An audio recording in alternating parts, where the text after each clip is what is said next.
You know how Democrats could actually be positive, happy individuals and contributing members of society?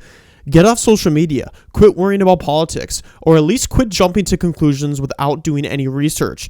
Get off the hate train of Donald Trump, and honestly grow up. They're all mentally children because they whine, they moan, they expect everything to be handed to them, they're lazy, they pretend to be victims of society, and this is all because they want to feel fulfillment in their lives, to fill the void that's in their life. And the answer is to not hate all the time. I might sound like a hypocrite since all I do is complain about liberals, but at least I look at the opposing view without labeling someone Hitler, and I'm not manipulated on certain issues and throw oil on paintings or get extreme body modifications to upset my mom or burn down buildings. I have a little self-worth, and this is just a hobby of mine. But here we have liberals like Rosie O'Donnell just whining about how fascism is taking over America, and it's like Sauron is taking over. You got to get ready for what's coming.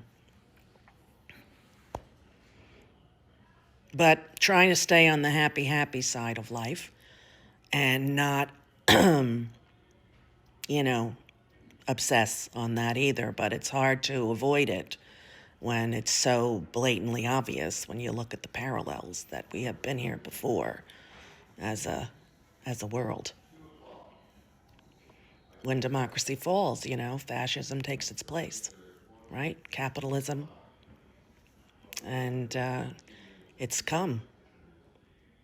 And people, I think, are in for a shock. I think if anyone is in for a shock, you're going to be surprised that less government intervention, spending, a closed border, less taxes, if any, because of tariffs, might actually be exactly what this country needs. And fascism, meaning single ruler or small group of rulers, is nearly impossible in this country. Whether you like Trump or not, have you heard of checks and balances?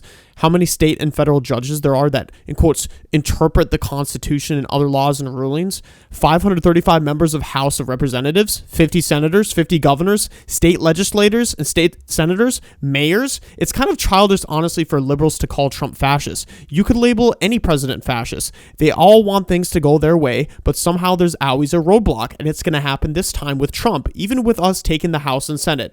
And guess what? Your life is not going to change unless you yourself make it negative by absorbing constant negative media and then making it your whole personality.